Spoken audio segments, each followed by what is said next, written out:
auprès du Père. Ce qui n'a pas sambilate, mais Yesu Massia Msala Nani Mpembe na tata. Quand bateau ko prier ndenge si on le prend en pratique, mais quel habit soit ta. Nzamba zo répondre était parce que prière ya bateau belé et salami mabe. Lelo bato ba kwa ko sambelela kisi ko ganga ko sala ba jeune ko loba malobe belé. Non, Bible lobby, vous priez, vous ne recevez pas parce que vous priez mal. La prière est belle, ça la norme et à l'osamboté.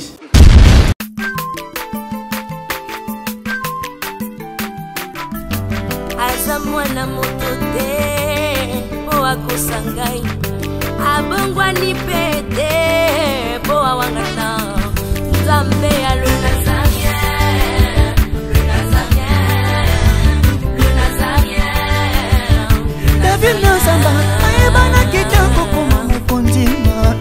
atako babakola ki mafuta na mosakolima lelo ya yo bolingo ebatelile Nazareth lipamboli oyo emonanaka te mpeni mama kantelobi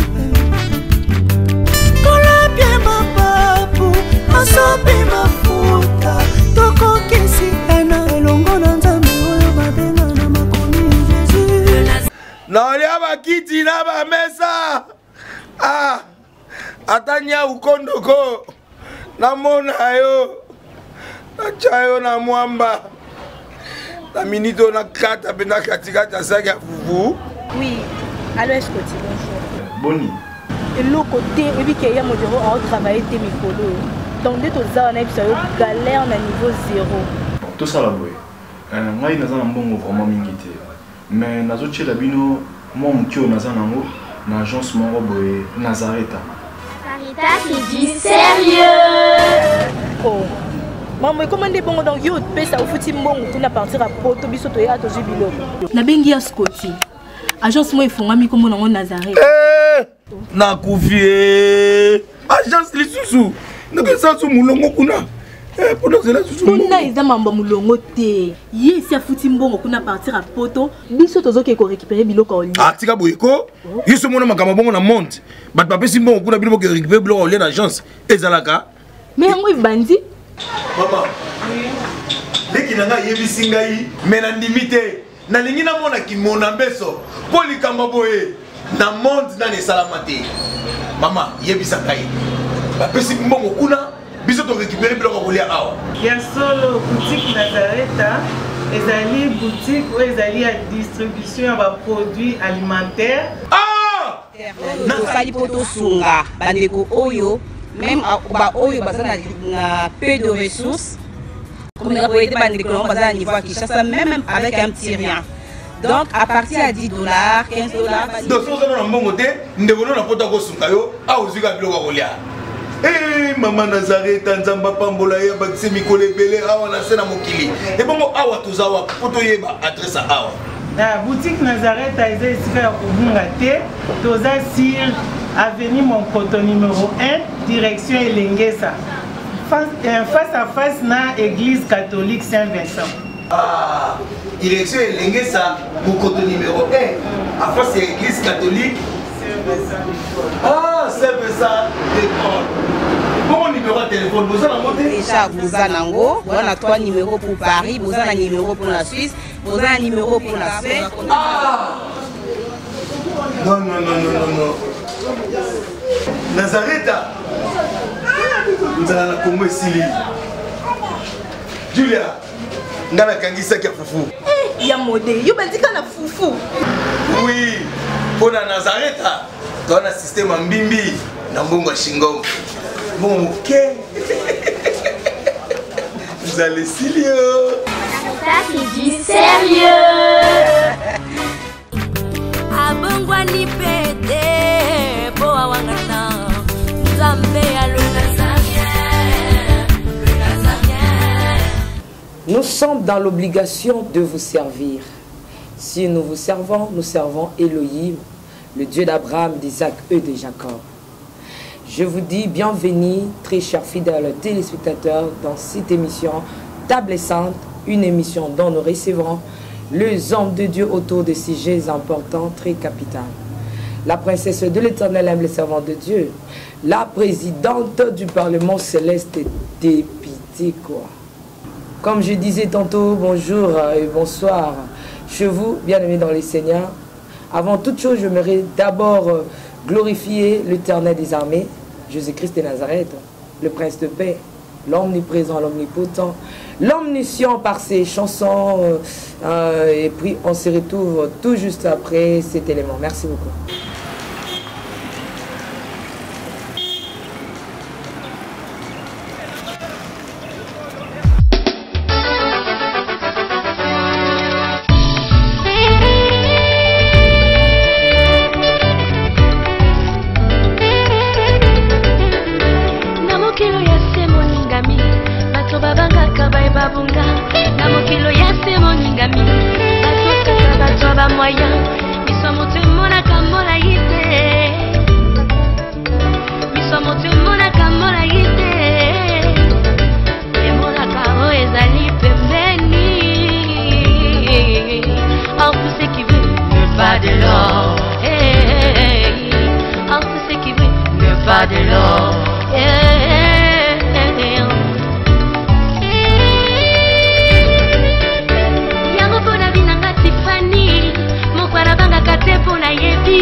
Que cette chanson a fait plaisir à tous les habitants du monde entier qui suivent, qui sont toujours placés, scotchés, branchés sur nazaréentv.com. Voilà pourquoi je lance ces messages désormais. Si vous voulez suivre le programme, donc il y a les Nazaréens, ceux que l'on a YouTube, au na site beta-nazaréentv.com. Donc www.nazaréentv.com.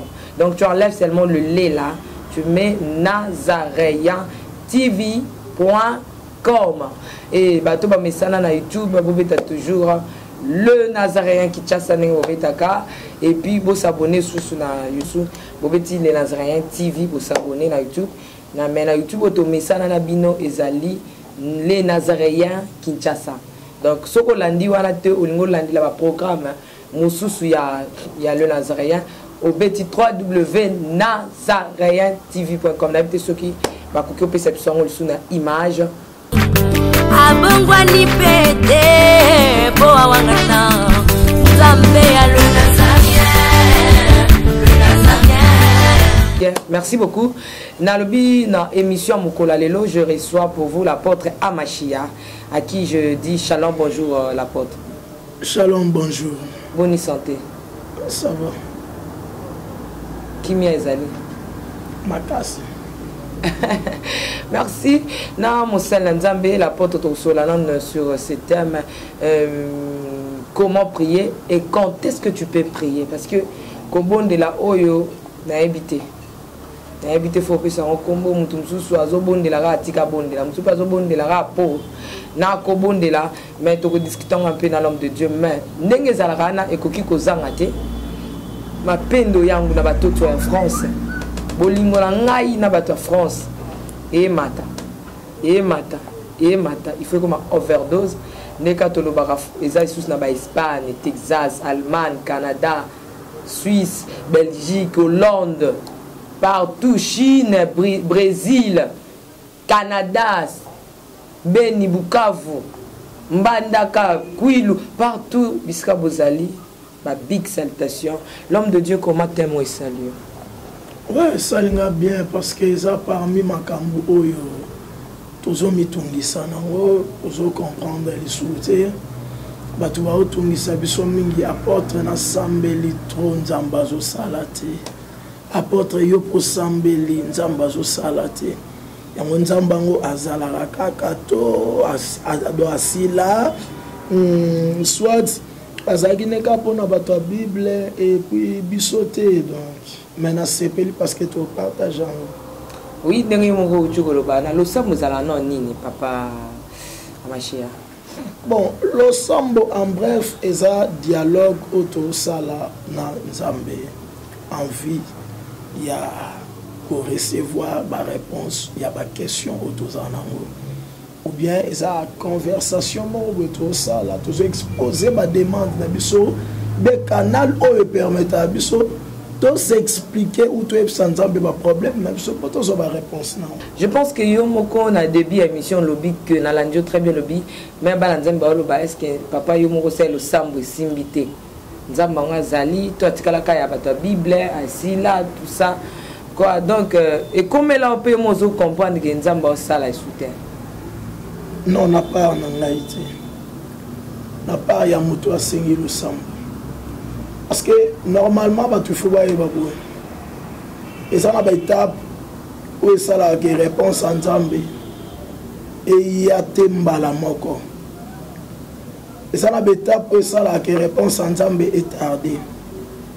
Soit il soit limité, soit monde à ténèbres et arrêté bénédiction, soit il y a un temps où Nzamba opambola mutuana. Alors ils avaient tapé ça là que Nzamba répondre té. Ngana rosa le sambo nangai. Le sambo là qui c'était pas nécessairement, il faut qu'il soit réponse natana. Mais réponse monsieur que ça que Nzambe azeli suyo pour appeler ça yo natan oyemora bongisi. Mais mususu sikwe ça là que ezate que Nzambe abongisa pambola yo plus tard, mais comme que diable akangi, soit Yesu a télémété. Alors yo faut yeba siko réponse yete oza na étape nini. Étape autre intolobela lelo plus c'est ça. Nzamba zo répondre parce que prière ya battu belé et salami mabé. Parce que prière musoko salango bien. Mais Nzamba lo bien opambola o lelo te abongisi temps moko boy. Ngaso na osambela so Nzamba répondre ka lelo te. C'est que funa luka na yeba. Réponse na ngai ezana ka nini Nzambe azeli singa to na sambeli na changer sorte sa prière. Mais autre le belaba na Nzambe mingi ça par rapport à prière et salami mabe. Et ça va prière mususu on Nzamba yo karate. Lelo batu ba kwa ko sambele laksi ko ganga ko sala ba jeune ko loba malobebele. Non, Bible lobi vous priez, vous ne recevez pas parce que vous priez mal. La prière est belle, ça a norme et à l'osamboté. Je développer comment prier. Mais avant tout, papa, il déjà technique bobi keto kena bango boye et aussi mbate ce que faut que la bango technique mususka bino moko le bible bon bible bina biso o yandimeli yesu nyo se pesa melié a ça mais suma bien ndengeni parce que Jésus Christ a ko intercéder pour na biso auprès du Père ce nga na ibo sambela te mais yesu masia musala na nini pembe na tata otuni que soit bien au moins tant zolo ba kondime la yesu na katsa kondimela yesu eza ba domaine ebele lelo pe kondimela yesu ngo kominde nelongi mena misala te to lobela ke mutu andimeli yesu asenga lisuma bendenge nini ube mutu andimeli yesu asenga lisundeni po yesu azo intercéder. Matthieu 7:7 balobi na biso mambo osengati. Sotali na Jean chapitre 15, otali na verset 7, si mes paroles demeurent en moi et en vous, et que si aussi vous demeurez en moi, senga nyonso kolinga et opesamela yo. Donc je dis, maloba il faut zakati na yo, pe yo demeurer en Jésus. Batindi bisoto senga bien que Jésus soit intercédé. Et puis on dit meli Yesu. Ozo senga neni. Qui te dit que mutu nyonso en église en dit meli Yesu? Na lingi na lisolo na bisoto so histoire ya Marc chapitre 10 verset 46 eza histoire à Bartimée. Bato ebele bana kati ya église bandimeli Yesu ne longi. Ta musu bandimi que Yesu existaka. Tant mosusu mpe bandimi ke yesu aza nzambe me kokota na makambo ya yesu kobanda kosalela liloba na ye eza autre chose. Simon le magicien andimaki makambo oyo Philippe azaoteya mais aska pratikaki makambo wana parce que agardaki magie. Histoire ya Marc chapitre 10 verset 46 c'est la histoire à Bartimée. Bartimée ntango ayoki ke Jésus Christ azoleka abandi oganga fils de David aie pitié de moi. Na into comprendre l'eau moko parmi ba makambu o balobi ke Bartimée aza c'est le texte ya histoire ya Bartimée. Na makambo Bartimée asali ntango abandi kosenga ekokani te. Bible lobi Bartimée était mendiant aveugle. Mais ntango Bartimée alingi asenga eloko epa Yesu alobi te ke nalingi ki mendiant esila ou bien aveuglement esila mais Bartimée abandi na makambo balobi te ke yaza balobi te ke Bartimée était pécheur mais ye moko ntango oyoki ke Yesu azoleka abandi koganga fils de David aie pitié de moi. Nasepeli na émission oyo to dévoiler trop siko bato mabe bamema bana nzambe na erreur lelo siko to banda siko kosunga Bartimée bandi fils de David aie pitié de moi. Pourquoi? Parce que nzambe ayoka libondela musumuki te ata musumuki asali 100 jours ya jeûne et prière ozomikosa. Ésaïe chapitre 59 verset 1 à 2 Bible sur le bani loboko na nzambe eza mokuse te po esala ata litoi neza makasi te po eyoka mais masumu na biso mutu etsa barrière entre biso mais par rapport à machia to kenena po so na tikal pe kimia bo mabe l'air Bartimée bi ay pitié de moi ezata senga nzamba limbisa masumu na e so nga na biso apôtre machia ay pitié de moi ngol ba kenabi apôtre machia limbisa yokelanga mawat c'est ça. Bartimée baki Jésus fils de David aie pitié yokelanga imao d'abord yokelanga mao par rapport à misunaet azakina mais oui l'air yeso tourner na sala noni alobini na ngina mona lisusu donc pour ces ezalaki na no mona ezalaki ta bandoko balobini après ndalandi yesu donc ndimaki na amona après kolanda yesu après et puis à partant de ça apôtre machia tozonga lisusu na bien bato nyoso tu yesu abikisaki hein tozona na ta kutu Lazare. Est-ce que après kobiki c'est Lazare a teya yesu? Est-ce que Lazare azaki ntoma atikala osalela yesu te na lobi ko kenda nango azobika bikane pesu je crois bien kombo ne pe koti na ona biblia tokei na batu misusu presque yesu abikisaki mutu moko te ayaka na bana ko confesser masumu na ye ce n'est qu'après bango niso bana ka ay pitié de moi isolo ba kondima na yo. Ce n'est pas que ma péché senga me kondima na yo apôtre machia poani lelo bana na nzambe bazo nyo kwa ma mingi nzambe wana kama na obikisa batu pona ba kondima abongani papa machia.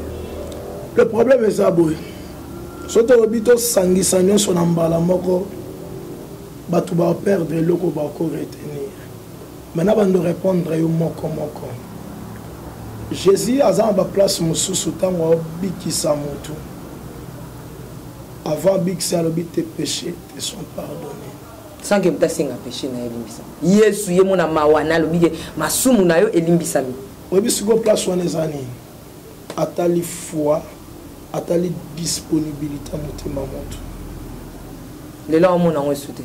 Le problème est ça boy batu bazoya epa nzambe nelongi e bazoya na mitema te nzamba tala ozo frapper na miso te nzamba tala motema. Le problème n'a pas d'entendre parce que Jésus-Christ est le même hier, aujourd'hui et éternellement. Ndenga sala kala zo sati lelo photo lukato ye parce que comportement na biso ya lelo et kokani na comportement ya batu o yeso sala la kala. Le monde n'a pas changé. Non, Jésus n'a pas changé le monde. Dis les prêts apôtre Amachia. Pour tout sungabana na nzambe. Pour ce qui ne besoin. Dis les prêts ba pas Yesu. Yesu tala ki disposition mtema longa yeba teke. So na bikisi bango ba okima nef na ozaka na mokonda ozonga yipsanga merci. 10 wana ba bikisi bango mais 9 moins ba kimi. Disposition mtema la bango zaki mabe. Yesu est nzambe fala yeba ki ba okima ye. Ba yo senga merci te ba reconnaître te. Omoni na miracle nyonso o Yesu asala na Bible. Ezala poto zo enseignement. Bible lobi dans Ephésiens chapitre 2 verset 20 et lobi nous sommes fondés sur les enseignements des apôtres et des prophètes, Jésus-Christ étant la pierre angulaire. Wana ezaba enseignement o yobi so photo comprendre tout tirer leçon. Problème a dit le pré eza irreconnaissance na miracle. Problème a dit le président. Non, naturellement par rapport il y a le disposition là on t'a aussi un miracle disposition évoqué il y a mutema muto nzamba tala déjà mitema na bango ezala ki déjà ya mabe nzambe tant que nzamba yeba ki na bon nzambe na asala ki on kana mawana ye nangolu na ye papa machia olobi bien na makambo miracle ezala belema o nzamba tala ka pour apesa mutu miracle. La foi est attirée à un miracle. Et ça, la mutunsu aye panzambe amikabi mobimba. Nzambe sugo otala komikaba o mutuana mikabi. Otala détermination à mutuana, otala confiance.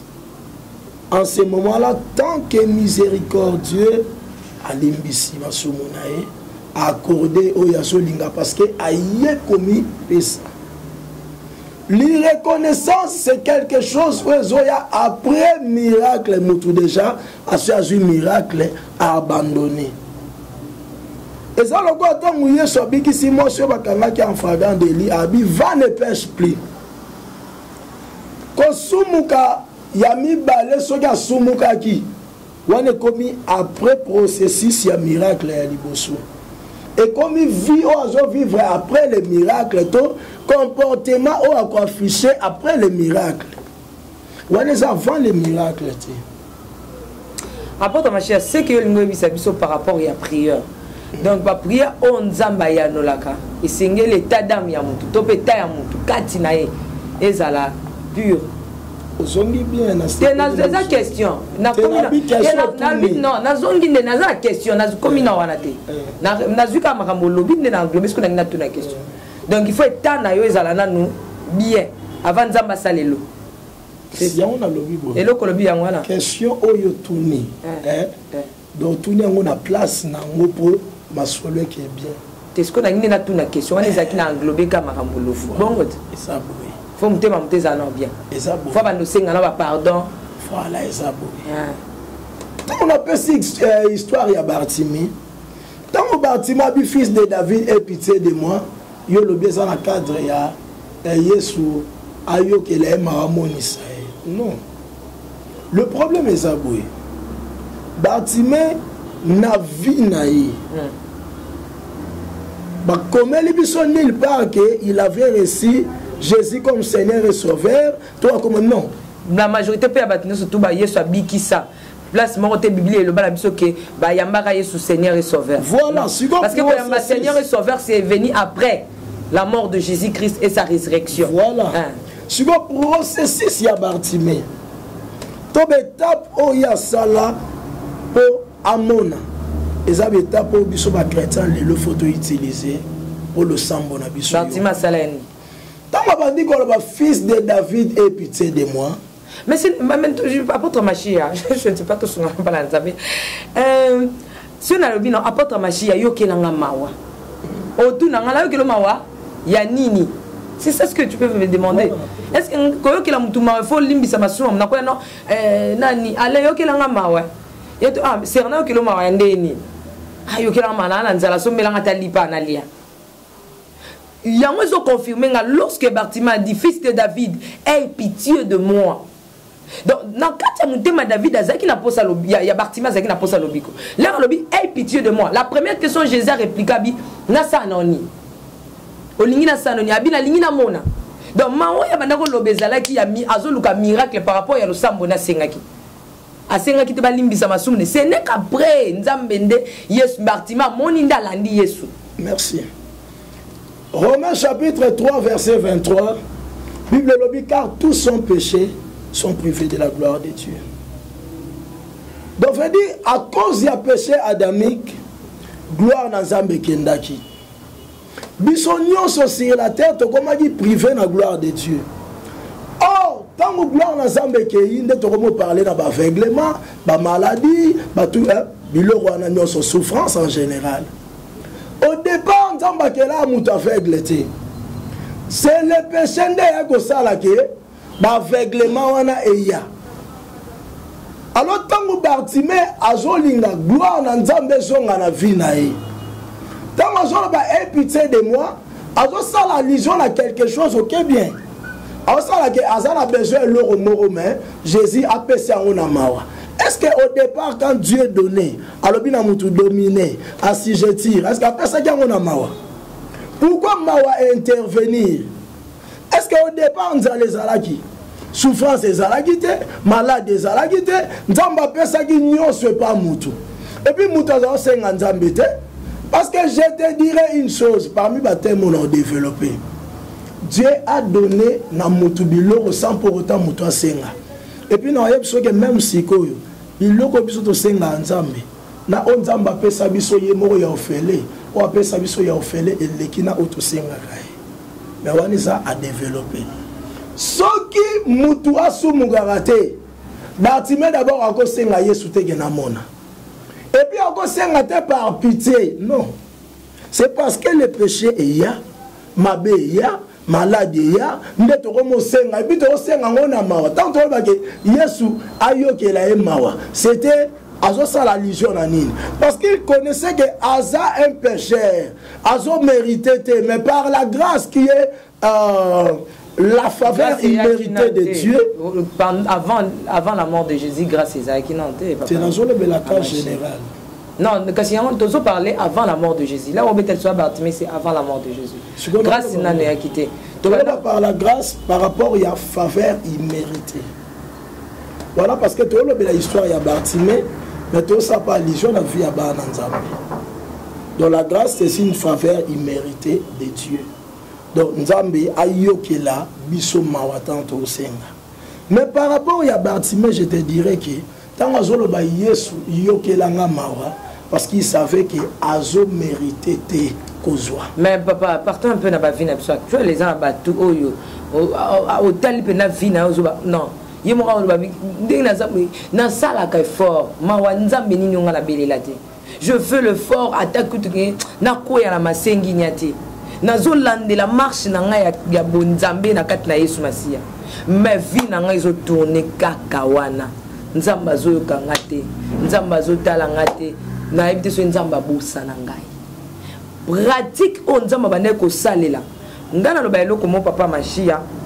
Obi ezana batu msu Yesu na lo ba kondimane bikisio. Kondimane bikisio. Kondimana oka mute bikisio. Mo beza batu msusu ezai kondimana bango te. Nde bikisa ki bango.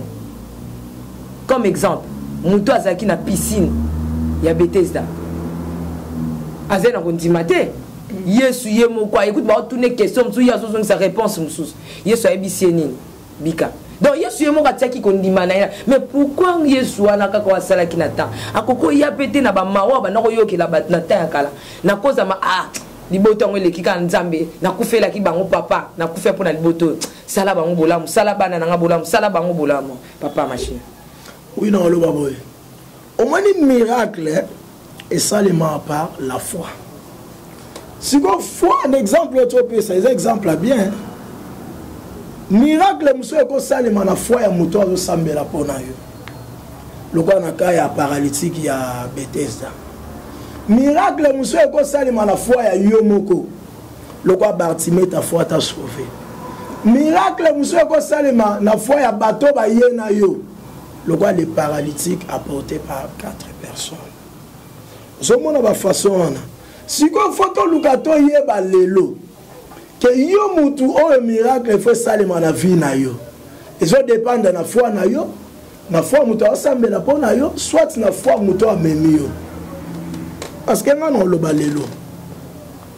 toi en église bandimi basé belé mutu mwa ibisinga boya abina lobi na mutu na ngai apôtre bayeli mutu azana bakusu makola kso photo asambeli pona mutu wana makolo vimba kasi ko mutu wana biki bayena musuma makolo vimba apôtre asambela makolo ekonda ezongi normal apôtre na ngaiti nani swa ya simba kite te exactement que simba ete mususu siko ezandeni au fur et à mesure to sambela du jour au jour restauration zoya malembe tant tu ni question na bi non ezana bato Jésus abiki ça à l'instant ezana bato musube délivrance na eza processus ezana ndenga nzamba salara ezapé na bato musuna ba église pe ba o demeurer nzamba o salame yazo mona na gloire nzambe te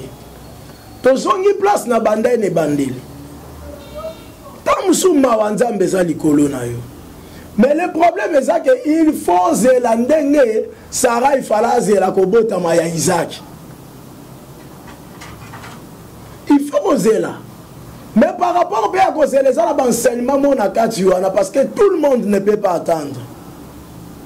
Romains chapitre 10 verset 17 Bible Joloba. La foi vient de ce qu'on entend vient de la parole de Christ. Le lo batuno so ba komara so azuite le lo na ozelata ya nzambe. Abraham soit zelaki na Sarah parce que nzamba yebisaki bango bataki foi na maloba nzambe o bayokaki mais yozo ta foi est-ce que nzamba lobi no zela étape mususu le roi na Daniel chapitre 10 Daniel a prié chef ya royaume ya Perse arrêtez réponse ya prière ya Daniel et ça peut la batebele bana bakawana comme si yozo prié nzamba s'est appelé ça, mais diable a arrêté. Et je sais que changé sorti à prière. Mawanzambe zali, yeso a continué go sala. Mais faut y parce que le problème na yo za na kanini. Parce que batu o bakana bango za ke foi ya oué ozo sambela pona ito sambela pe pona batu mususu go. O monaki oyo ana foi te. Mais nzamba sali na ye. Mais papa Machi, à tout comme la question, oui, bien sûr, calme sur lobby, il faut nous avons à la disposition. Il y a monté Mamoutou Azo Poussana et Panaye. En dehors, il y a Kaya monté Mamoutou. Ce qu'on a pour le problème, il y a Kaya monté Mamoutou. Il faut monter Sambela, Ningini, pour monter Mané Bongi Sam. Pour Nkola Yanole. Pour tous les années, on a besoin pour ça, Bayo Kanzambe. Nous ne pouvons pas besoin pour ça, réponse de Tikotak, Nebulba, Tikotak.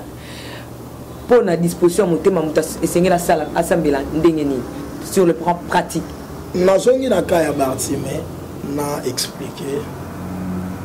Tant que le bon fils de David ait pitié de moi. Les bons de la musumu kinzamba yoka angote. C'est quelque chose que tu faut retenir. C'est pourquoi dans le bas ils ont battu mususu. Arrive ça binto marolanda kindumba na ngaite na sambelaka. Esaïe chapitre 59 verset 1 de Bible zoloba le bogo na nzambe za moko c'était pour ça là. Atalito inaeza makasite poyoka mais ama sumu na ye ou bien masumu plutôt ndetaka barrière entre biso na nzambe. Donc veut dire tangu mutu aza na péché le sambo na ye e kozala exaucer et pas ya nzambe te parce que masumu ezota barrière entre ye na nzambe parce que na expliqué à maramba Bartimée so que ça que ye soyo que la emawa na contexte ya donc, normalement, au départ d'abord, tu as un aveuglement. Et l'autre qui cause aveuglement, les alissoum. Ce que pour aveuglement, on a long. Ce qui péché long, parce que faut te babouiller. Romains chapitre 6, verset 23, Bible, le salaire du péché, c'est la mort. Ce qui est dans 1 Corinthiens chapitre 15, le verset 56, Babi, la force ou l'aiguillon de la mort, c'est le péché. Tant que les soumou et baby, même les rois, et aux alissous na force, parce que, et l'autre peut ça une force, et c'est long. Alors, tant que ça la repentance, au moment où le sambo na yo et aux alagré, token de na Jacques chapitre 5, le verset 16. la prière fervente d'un juste a une grande efficace. Si on le prend en pratique, mais quel habit soit ta mais quand on ça veut dire quoi? La première des choses, quand on veut prier, ceux qui n'ont pas demeuré dans le péché, il faut que l'on ait la vie à pécher. Au comagiste, tu vas confondre à temps sur le comagiste. Et nous avons complété un peu. Jacques chapitre 5, verset 17. On peut savoir ce exemple, il y a Élie. À Kangambula, pendant 3 ans et 6 mois. Donc, je dis, la prière d'un juste, ils ont la capacité, il y a qu'on changer même loi et nature. Mais tant que vous demeurez dans le péché, prière na yo et cause à l'exaucer panzambete. Les lots toye panzambe, tout ça na masumu, mais toye panzambe neti toyo meka. Donc motoye panzambe ma demeuré ka na péché. Yesu abisi Pierre, si canyons pardon. Pierre abina Yesu, nous avons tout quitté et nous t'avons suivi. Donc avant Pierre, abanda retourna intérêt na ye. Abandina ko quitter. Les gens on a quitté vie à péché, mais on s'est ensemble à Pambola. Nous avons mibali misato a s'est ensemble à péché libala. Ce qu'on a à péché mobile, on pas bakisa yopi. Aïe sauté, au moins il va y avoir sunga. Ce qu'on a maintenant à péché na otika ndeni. Fondamba pesa ponga natika. Oh Pierre a bandi na nukotika. Et l'autre a liboso to quitter vie à péché. Tant on quitte vie à péché, tout le monde a des prières na biso et comme on a facilité. Et c'est un coup de gêné, et c'est un coup de lala, na sienne to comment on lala. Mais prière il y a juste, et ça a une efficacité à ma casse. La pierre a une belle porte, ça a une paralytique, lève-toi et marche. Est-ce que ça qui gêne? Je suis 30 minutes, je suis 1 heure du temps. Non. À ça, la déclaration, mon lève-toi et marche. Pourquoi? Parce que via sanctification, ils ont une carte à pierre. Donc le problème avec la prière, c'est que puissance en besoin d'agir parce que barrière ou bien mire. Mais franchement, si les apinzaka bon c'est une zamba ya nous tout temps. On pas ta machine. Si les apina bon c'est que une zamba ya nous tout.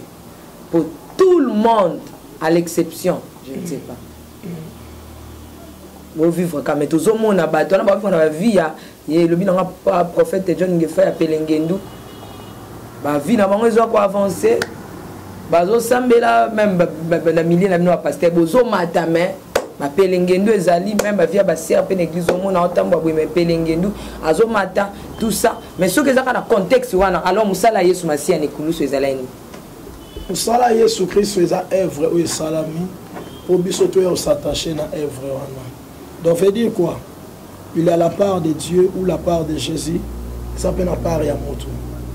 Mon temps on le dit que bisono surtout abattre ma somme, oui tout homme est péché. Mais au moment na zabwe erreur on a sali, non demeurer na péché on a té, non tellement, na se repentir, na bongisi na nzambe, continuer marche.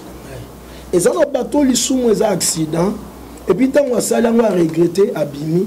Mais ça, le bateau va demeurer dans le péché. Il y a une différence. Au moment où David va apprendre par rapport à Yandenga Bomisaki Uri, ainsi de suite, David a tigala bongote, il s'est repenti. Le bateau va demeurer dans le péché. Et puis, il y a une église, mais il a déjà péché, il y a une église, mais il a gardé la mobali. Il y a une église, mais il a gardé la mobali. Il demeure dans le péché. Et puis, il y a une étape, il y a un péché. Au moment où nous sommes déjà par Christ, à se repentir, à jouer baptême, à maman, à jouer baptême à Saint-Esprit, comme moi en Nzambe. Les sous-moussoués comme circonstanciels soient salis à l'ongwe. Salis à l'ongwe, pas ça les gars. Mais tellement il croit en Jésus, il est justifié. Nanzela ya foi na yewana pe azozongaga à tout moment à se repentir par rapport à ma bé ou azosala. Mais il y a des gens on a bandimela Yesu te il demeure pécheur. À ça la processus il y a repentance, baptême d'eau, baptême du Saint-Esprit. Il demeure dans le péché, il est considéré comme pécheur. Yo yebsanga mutwa bongo. mais en église au senga nzambe pambolanga nzambe na lingi na bala mate yango ya biso to bandaka nango pende mabe to comme côté ya mate ya monde tipoto kimisa bato na église te parce que bato ba pesa d'abord mbongo na église bara bato baza basala ba mabe asona te vérité au kima sona te boya au kima tika ka tote ya ba recevoir nazo ebiso boy. Proverbe chapitre 28 verset 13 Bible c'est lui qui cache ses transgressions ne prospère point. Mais je vous déjà que un pécheur tout mouton bomba mabe prospérité eza part na yete ou bien eza partage na yete nzamba yo kaité. Mais ça ngate mona lobi eza Bible na pesi verset. Merci. Apôtre Machia émission eza mona makasi. Donc soki mutu atiki mabete nzamba oyokete. Mais oui, c'est clair na pesi ba verset mabete ça barrière entre biso na nzambe. Prière na yé on nzamba okoyoka ezaka ya repentance.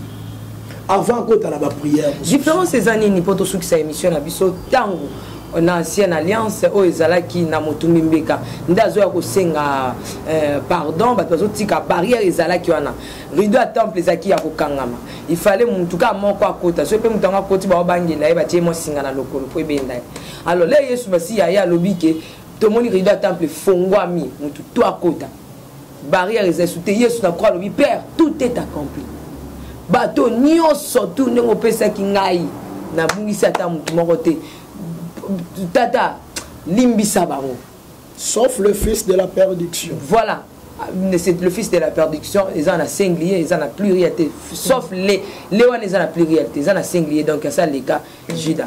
Mazarami balete misa tout. Bon, Chico, pardon, il soit singulier rabiso déjà. Ils ont pardon libéla na libéla c'est qu'on a ce côté.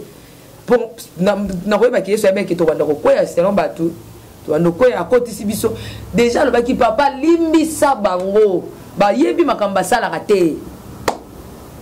Problème est aboué. Dans l'ancienne alliance, ils ont dit sacrifice aux opésaments de temps à autres. Mais dans la nouvelle alliance, sacrifice est pesami une fois pour toutes. Seulement biso tant aux sumuka. Ne sigo ya li suna sacrifice. Oya li suna sacrificateur parce que sacrifice et tumba magé pas sacrificateur. Mais ce que biso tozo sacrificateur, yemo pas à la sacrifice, ami tumba une fois pour toutes pour na biso. Le problème est à sala biso pe royaume ya ba sacrificateur. Donc à rendre biso capable pe ya ko prier. Sikoyo soki yo sumuki dans l'ancienne alliance il faut sacrifice et pesama. Mais maintenant na biso sacrifice et pesama li soute mais quand makila wana setanga so sali repentance à cause na yango vous a pardonné. Oui, oui. Je ne sais pas, Solingo Baksa. Ils ont pardonné. Oui, Massoum les a pardonné parce que Jésus est moko a tumba mambeka pona biso. Bon, moi la pardon phrase wana iso baki papa limbisa bango. Ils ont pona seko na sekote. Alimbisa banani ba o ba kosenga pardon. Merci beaucoup, nous sommes arrivés à la fin de cette émission pour la première partie Oyo, comment prier. Première position pour ta machine à lobby. Tout le monde a la barrière, où ils ont massum, des okabola, biso, nzambasala, kanaba prière, na biso, yangon de senge to santo longola. Na kosenga nzambe pardon, peu ko reconnaîtra ka ma bena yo sali avant yo senga nzambe. Ne bon ata o sengi na ote mais so nzamba ko ta disposition ya motema no ebongi sami cependant a kofongola manini sa elola la kiti bénédiction apporte ma chérie le basuka pe numéro de téléphone. Oui, le basuka ça je pense que tu vas nous donner un message au malé, mais message où il y a liboso. On linga to kabola ba mission pendate parce que ça ba question ba tu ba tunaka. Et ça pena bande ko na biso musu ya poto ba si ba sali ba repentance. Mais ba ko ya kana ba ta ya ba pasteur il faut qu'on se repentir les sous. Il faut payer sa offrande de boy. Tandis que Jésus a ça déjà sacrifice pour le pardon. Là où il y a le pardon des péchés, Bible le dit, on n'a plus besoin de sacrifices pour le pardon. Mais bon, il y a pardon, on va continuer à couper ça, ils ont nini. Et puis, nous doit se repentir. Nous doit se repentir trop. Na lobby trop, mais pasteur a continué à s'engager. Osaka na masumo, Osaka na masumo, a continué à culpabiliser ngai. 1 Jean chapitre 1, le verset 9, Bible Joloba. Si nous confessons nos péchés, Dieu est fidèle et juste pour nous pardonner. Donc, on a assuré que si on a une repentance d'ailleurs sincère, nous allons pardonner. Quel que soit le niveau de ma numéro Nangeza 00243 82 51 69 458. Azobandela 00243 82 51 69 248. Merci beaucoup, Apôtre Machia. Que Dieu vous bénisse. Je vous aime beaucoup. Si vous voulez prendre ou bien regarder, suivre encore nos émissions, programme Nabiso, tapez tout simplement www.nazaréentv.com. Nazaréen TV, comme ça s'écrit toujours Nazaréen TV.com. Pour nous écouter dans site Nabino, pour vous avoir programme, surtout pour Bolanda. En tout cas, restez branchés sur les Nazaréens, na YouTube et puis Nazaréen TV, na site na internet. Que Dieu bénisse. Ciao.